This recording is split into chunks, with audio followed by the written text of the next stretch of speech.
حضرت علی رضی اللہ تعالیٰ عنہ کے زمانے میں ایک بہت ہی حسین لڑکی نے شہوت سے مجبور ہو کر ایک غلام سے کئی بار ہمدردی کی، مگر جب حاملہ ہوئی تو الزام ایک نہایت شریف نیک صحابہ پر لگا دیا۔ پھر لوگ اس صحابی کا گلا کاٹ ہی رہے تھے کہ یہ خبر حضرت علی رضی اللہ تعالیٰ عنہ کو ہوئی تو فوراً تشریف لائے اور اس عورت کو کہا کہ تم زمین پر لیٹ جاؤ۔ تو عورت نے حضرت علی رضی اللہ تعالیٰ عنہ کو بھی اچانک سے بسم اللہ الرحمن الرحیم۔ ایک روز عمر بن خطاب رضی اللہ تعالیٰ عنہ اپنے خلافت کے عہد میں امیر المومنین علی بن ابی طالب رضی اللہ تعالیٰ عنہ کے دولت خانے میں رونق افروز تھے کہ ایک قافلہ مکہ معظمہ کو روانہ ہوا اور ثابت رضی اللہ تعالیٰ عنہ نے جو زاہد صحابہ میں سے تھے آ کر کہا کہ مجھ کو میرے قافلے کے سپرد کر دیجیے تاکہ میں فراغت سے سفر کر سکوں۔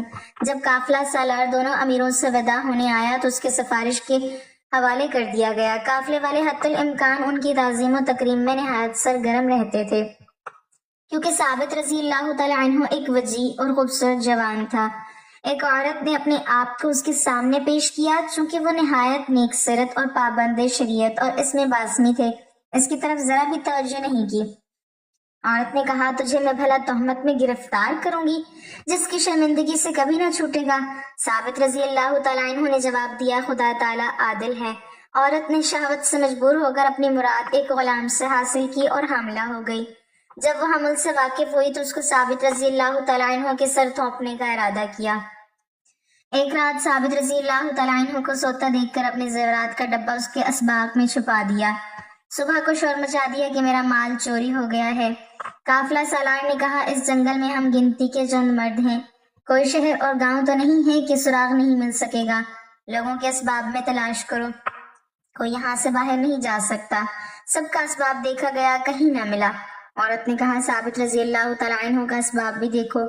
بعض مومنوں نے جو اس کی حالات سے خوب واقف تھے کہا اس بزرگوار سے ایسی حرکت وقوع میں نہیں آ سکتی۔ عورت بولی میرا گمان اس پر ہے۔ جب تلاش کیا تو ڈبہ اس میں سے نکل آیا۔ بعد ازاں عورت نے کہا کہ یہ حمل بھی ثابت ہی کا ہے کہ ایک رات جبرن مجھ سے زنا کیا گیا تھا۔ چوری اور زنا کے ثابت ہو جانے کے بعد قافلہ سالار نے ثابت کے گلے میں رسی ڈال کر اس عورت سمیت خلیفہ وقت کے پاس بھیج دیا۔ خلیفہ وقت نے اس کو سنسار کرنے کا حکم دیا۔ روایت میں ہے کہ اس روز مدینہ منورہ میں ہلچل پڑ گئی۔ جب یہ وحشت ناک خبر امیر المومنین کے گوش میں پہنچی تو امام حسن رضی اللہ تعالیٰ عنہ کو بھیجا کہ میرے آنے تک ثابت رضی اللہ تعالیٰ عنہ کو اسی طرح رہنے دیں۔ ساتھ ہی خود بھی پہنچ گئے اور آ کر حضرت عمر رضی اللہ تعالیٰ عنہ سے فرمایا تم سوچ سمجھ کر کیوں نہیں حکم دیا کرتے، خصوصاً قتل کے مسئلے میں۔ بعد ازاں امام حسن رضی اللہ تعالیٰ عنہ کو عورت کے بلانے کے لیے بھیجا۔ عورت نے پوچھا مجھے کس نے بلایا؟ فرمایا امیر المومنین علی بن ابی طالب رضی اللہ تعالیٰ عنہ نے۔ دل میں کہنے لگی افسوس کہ اب میری رسوائی کا وقت آ گیا ہے۔ جب وہ حاضر ہوئی تو امیر المومنین نے فرمایا کہ مجھے پہچانتی ہے، میں علی ابن ابی طالب ہوں، میرے سامنے سچ سچ بیان کر دینا اور کئی خلاف واقعہ نہ کہنا۔ بتا اصلی واقعہ کیا ہے اور یہ حمل کس کا ہے؟ وہ بولی ثابت کا، اور خلیفہ زمان کے سامنے چوری ثابت ہو چکی ہے۔ جناب امیر نے دیکھا کہ عورت سچ نہیں کہتی اور اپنے قول پر اصرار کرتی ہے تو امام حسن رضی اللہ تعالیٰ عنہ سے مخاطب ہو کر فرمایا کہ وہ نیم عصا اور گاڑے کپڑے کا ٹکڑا جو گھر کے ایک کونے میں رکھا ہے لے آؤ۔ امام حسن رضی اللہ تعالیٰ عنہ وہ مطلوبہ سامان لے کر آئے، نہایت تاکید سے فرمایا کہ سچ سچ بیان کر دے کہ اصلی واقعہ کیا ہے۔ جب اسے سمجھانے سے اور تاکید کرنے سے بھی کچھ نتیجہ نہ نکلا تو عورت کو لٹا کر نیم عصا اور کپڑا اس کے پیٹ پر رکھا اور فرمایا اے پیٹ کے بچے، جو حق اور سچ ہے بیان کر۔ بحکم قادر مختار مولا میں عرض کرتا ہوں کہ خدا ایک ہے، محمد صلی اللہ علیہ وسلم خاتم الانبیاء ہیں اور علی مرتضیٰ حضرت محمد صلی اللہ علیہ وسلم کے وصی اور خلیفہ برحق ہیں۔ جناب امیر نے فرمایا میں یہ بات سے نہیں پوچھتا، بتا تو کس شخص کا نطفہ ہے اور وہ زیور کا ڈبہ ثابت رضی اللہ تعالیٰ عنہ کے اسباب میں کیوں کر پہنچا؟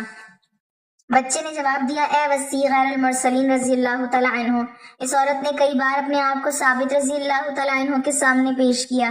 جب وہ بزرگ اس کی طرف ملتفت اس سے کہ مارے اپنے نہ ہوئے تو اس نے ایک غلام سے زنا کیا اور اس غلام کا نطفہ ہوں۔ اس نے غصے کے مارے اپنے زیورات کا ڈبہ ثابت رضی اللہ تعالیٰ عنہ کے اسباب میں چھپا دیا۔ القصہ اس صاف ستھرے معجزے کو دیکھ کر سب لوگ حیران رہ گئے۔ حضرت عمر رضی اللہ تعالیٰ عنہ کے حکم سے پھر عورت کو سنسار کرنے کا حکم دیا گیا۔ پھر حضرت عمر رضی اللہ تعالیٰ عنہ اور دیگر اصحاب نے نہایت عز و نیات سے عرض کیا، یا امیر المومنین، یہ نیم عصا کیا چیز ہے؟ فرمایا، ایک روز کا ذکر ہے کہ میں اسی مسجد میں سرور کائنات صلی اللہ علیہ وسلم کی خدمت میں بیٹھا تھا کہ ثابت رضی اللہ تعالیٰ عنہ آئے۔ حضرت صلی اللہ علیہ وسلم نے نہایت لطف و رحمت سے اس کی طرف دیکھ کر مجھ سے ارشاد فرمایا کہ ایک روز ثابت رضی اللہ تعالیٰ عنہ کو ایک عورت زنا اور چوری کی تہمت لگائے گی، اس کے لیے سنسار کرنے کا حکم دیا جائے گا۔ میں نے عرض کیا کہ یا رسول اللہ صلی اللہ علیہ وسلم، اس کی خلاصی کی تدبیر کیا ہوگی؟ اس وقت یہ لکڑی اور کپڑے کا ٹکڑا مجھے دے کر فرمایا، جب اس قسم کا قصہ پیش آئے تو اس لکڑی اور کپڑے کو عورت کے پیٹ پر رکھنا، اور نطفہ جو رحم میں ہوگا کلام کرے گا اور جو کچھ ہوگا بیان کر دے گا۔ حضرت عمر رضی اللہ تعالیٰ عنہ نے اٹھ کر امیر المومنین کے دونوں ابروں کے درمیان بوسہ لیا اور ان کے دونوں دستے مبارک اپنی آنکھوں پر پھیر کر فرمایا، خدا کی قسم یا علی، حضرت صلی اللہ علیہ وسلم کی حقیقی جان آپ ہی ہیں، نہ کہ کوئی اور۔ خدا تعالیٰ عمر رضی اللہ تعالیٰ عنہ کو آپ کے بغیر ایک لحظہ بھی اس دنیا میں نہ رکھے۔ ناظرین، واضح رہے کہ زنا بہت بڑا گناہ ہے۔ قرآن و حدیث میں زنا کی سخت مذمت بیان کی گئی ہے اور زنا کرنے والوں کے بارے میں سخت وعیدیں نازل ہوئی ہیں۔ حدیث مبارک میں ہے، ساتوں آسمان اور ساتوں زمینیں شادی شدہ زنا کار پر لعنت کرتی ہیں، اور جہنم میں ایسے لوگوں کی شرمگاہوں سے ایسی سخت بدبو پھیلے گی جس سے اہل جہنم بھی پریشان ہوں گے، اور آگ کے عذاب کے ساتھ ان کی رسوائی جہنم میں ہوتی رہے گی۔ ایک دوسری حدیث میں ہے، حضرت ابو ہریرہ رضی اللہ تعالیٰ عنہ فرماتے ہیں کہ رسول اللہ صلی اللہ علیہ وسلم نے فرمایا، زنا کرنے والا زنا کرنے کے وقت مومن نہیں رہتا، چوری کرنے والا چوری کرنے کے وقت مومن نہیں رہتا، اور شراب پینے والا شراب پینے کے وقت مومن نہیں رہتا۔ حضرت ابو امامہ رضی اللہ تعالیٰ عنہ سے مروی ہے کہ ایک نوجوان نبی کریم صلی اللہ علیہ وسلم کی خدمت میں حاضر ہوا اور کہنے لگا، یا رسول اللہ صلی اللہ علیہ وسلم، مجھے زنا کرنے کی اجازت دے دیجئے۔ لوگ اس کی طرف متوجہ ہو کر اسے ڈانٹنے لگے اور اسے پیچھے ہٹانے لگے، لیکن نبی کریم صلی اللہ علیہ وسلم نے اس سے فرمایا، میرے قریب آ جاؤ۔ وہ نبی کریم صلی اللہ علیہ وسلم کے قریب جا کر بیٹھ گیا۔ نبی کریم صلی اللہ علیہ وسلم نے اس سے پوچھا، کیا تم اپنی والدہ کے حق میں بدکاری کو پسند کرو گی؟ اس نے کہا، اللہ کی قسم کبھی نہیں، میں آپ پر قربان جاؤں۔ نبی کریم صلی اللہ علیہ وسلم نے فرمایا، لوگ بھی اسے اپنی ماں کے لیے پسند نہیں کرتے۔ پھر دریافت فرمایا، کیا تم اپنی بیٹی کے حق میں بدکاری کو پسند کرو گے؟ اس نے کہا، اللہ کی قسم کبھی نہیں، میں آپ پر قربان جاؤں۔ نبی کریم صلی اللہ علیہ وسلم نے فرمایا، لوگ بھی اسے اپنی بیٹی کے لیے پسند نہیں کرتے۔ پھر پوچھا، کیا تم اپنی بہن کے حق میں بدکاری کو پسند کرو گے؟ اس نے کہا، اللہ کی قسم کبھی نہیں، میں آپ پر قربان جاؤں۔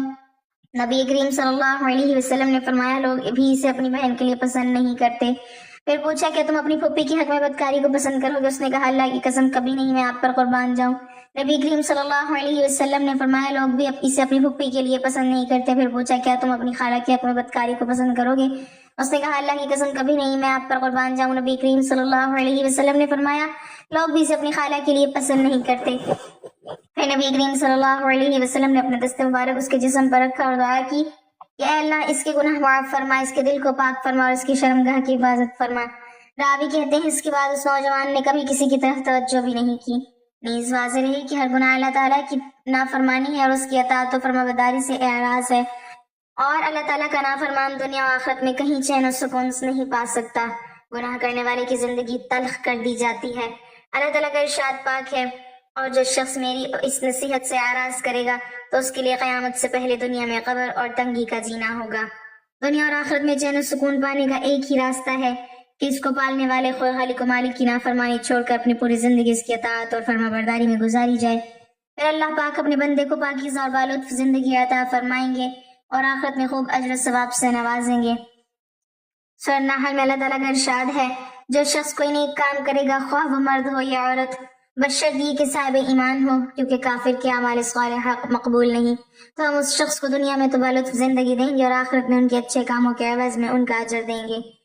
دین اسلام میں مایوسی بالکل نہیں ہے۔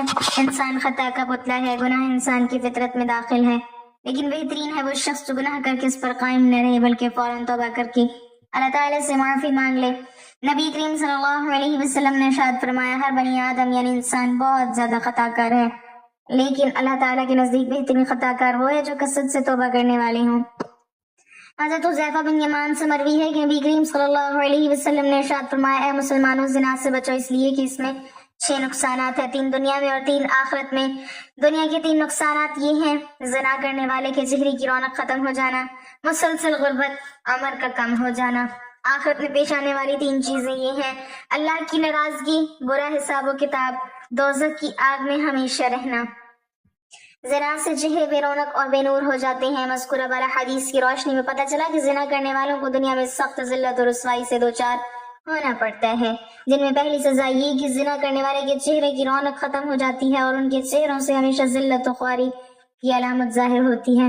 ایک دوسرے مقام پر نبی کریم صلی اللہ علیہ وسلم نے ارشاد فرمایا، تم لوگ ضرور اپنی نگاہوں کی حفاظت کرو اور اپنے چہرے کو سیدھا رکھو، ورنہ تمہارے چہروں کو بے نور کر دیا جائے گا۔ زنا سے فکر و فاقہ اور مسکنت پیدا ہوتی ہے۔ حضرت عبداللہ بن عمر رضی اللہ تعالیٰ عنہ سے مروی ہے کہ آقا صلی اللہ علیہ وسلم نے ارشاد فرمایا، جب حکمران ظلم کریں تو آسمان سوکھ جاتا ہے، جب زکوٰۃ روک لی جائے تو مویشی ہلاک ہو جاتے ہیں، جب زناکاری پھیل جائے تو فکر و وفاقی اور مسکنت عام ہو جاتی ہے، اور جب ذمے توڑے جانے لگیں تو کافروں کو غلبہ دیا جاتا ہے۔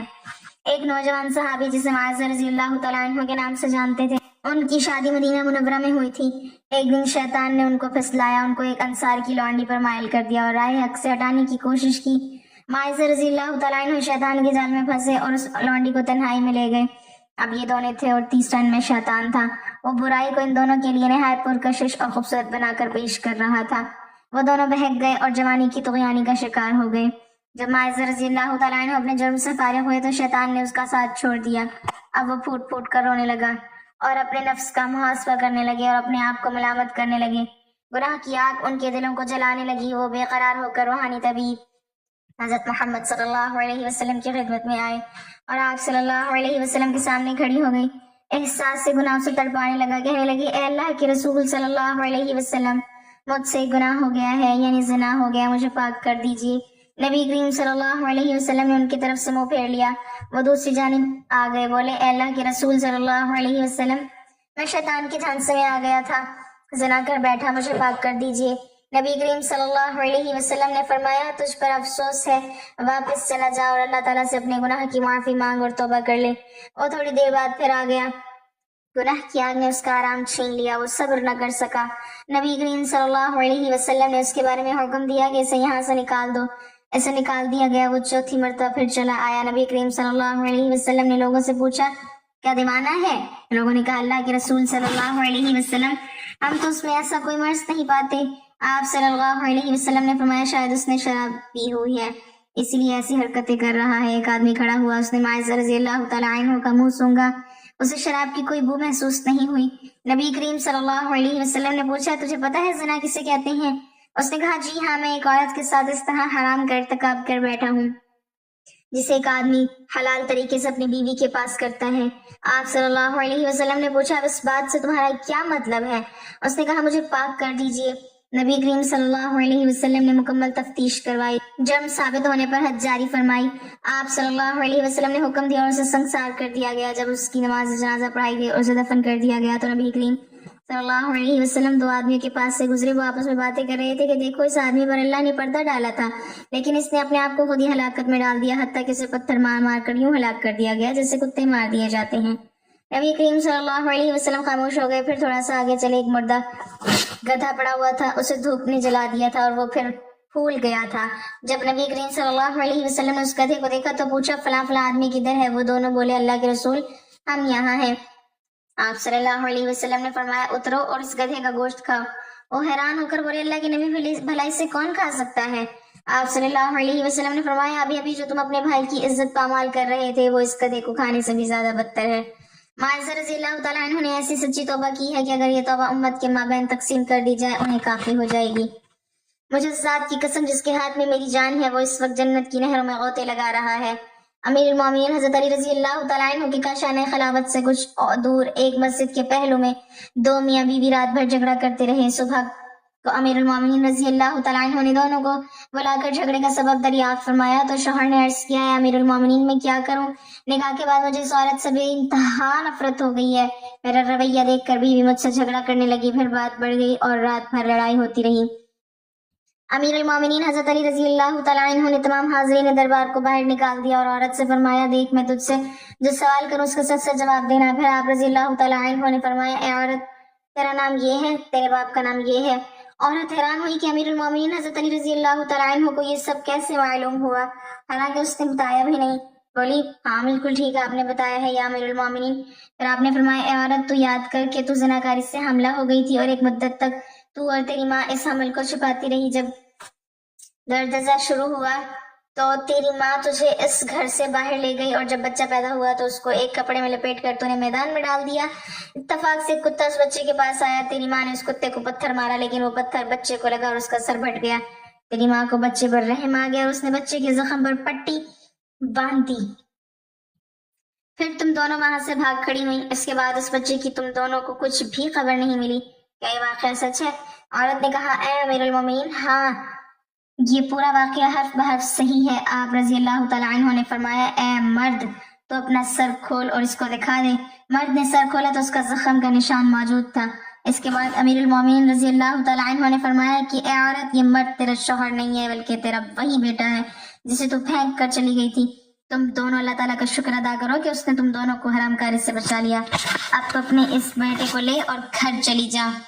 اللہ پاک ہمیں ہر برے عمل سے بچائے اور ہمارا خاتمہ ایمان پر فرمائے آمین. ناظرین کمنٹ باکس میں اللہ تعالیٰ کے 99 ناموں میں سے ایک نام ضرور ٹائپ کریں.